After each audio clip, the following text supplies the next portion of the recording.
Welcome to the first ever Good News broadcast powered by Think Kindness. This week we're looking at the coolest quarantine projects ever, flying cars, adorable puppies, and so much more.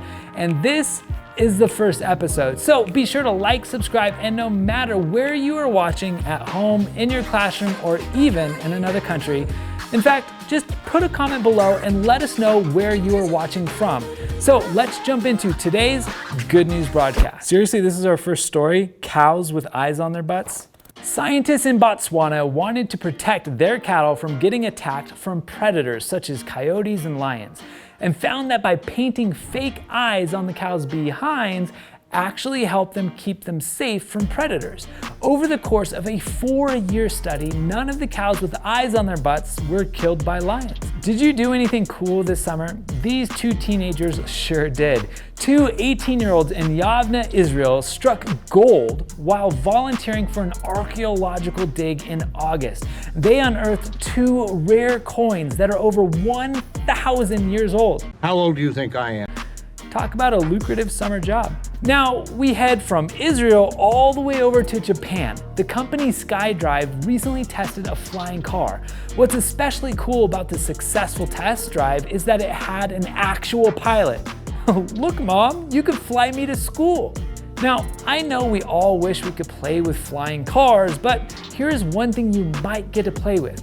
Lego just released a new line of braille bricks. They're designed for the blind and visually impaired kids, especially those who are learning to read. The American printing house for the blind is already shipping them to school districts across the United States for free. And for that, they get a round of applause. Many summer music events were canceled because of the coronavirus, but there's one show in Germany that played on all summer long, in fact. This is the slowest concert in the world, and it has been in the works for almost 20 years. It's not supposed to even stop until the year 2640. That means if you're 10 years old right now, you'll have to live to be 630 years old to see it finish. 2 weeks ago, composers added 2 more pipes to the organ, so that way the concert could continue with its scheduled sound change. The show must go on. Now let's take a quick break to look at a historical moment of kindness. 35 years ago today, the Red Cross in South Korea organized a special family reunion. What was so unique about this get-together? Well, 40 years earlier, North and South Korea divided into 2 countries while they were at war. This scattered millions of families across the border from one another. In 1985, for the first time, the 2 countries allowed their citizens to cross the border to reunite a few of those split families. This opened the door for about 20 more reunions over the next few decades. And now, back to the Good News broadcast. Family is important to all of us. In fact, here's a picture of mine. But family is also important in the animal kingdom. An endangered species of Pacific Northwest orcas just welcomed a new calf into their pod, bringing their total population to 73. And some more good news is there's 2 other orcas in the pod that are also pregnant. And scientists are hopeful that whales can make an actual comeback. And for that, they get a happy dance.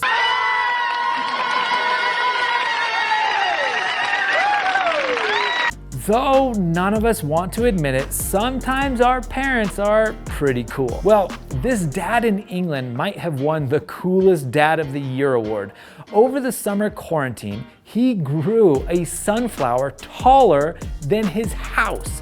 His 4-year-old son was the one who initially came up with the idea. Not all yard work is as fun as growing a 2-story sunflower, but that didn't matter to the Roosevelt High School football team.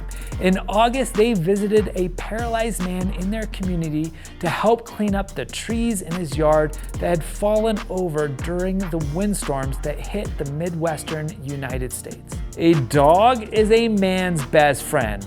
That's especially true for 2-year-old Bentley, who just recently found a puppy who shares something in common with him. They both have a cleft lip. Bentley was overjoyed, and his parents said that adopting the dog means a lot to their whole family. That's our final story. So let's go to our kindness challenge of the week. We talked a lot about families today. So your challenge is to think of something kind for someone you love. This week, write a nice letter or text someone in your family that just some good news. And who knows, maybe you'll even be included in our next Good News broadcast. But to be sure you don't miss next week's episode, make sure to like, subscribe, share it with your friends, and well, thanks for tuning in. And remember, be brave, be kind, and we can all change the world. Okay, I don't want to get eaten by a lion, so I'm... Keep dancing with the devil, but it is a lie.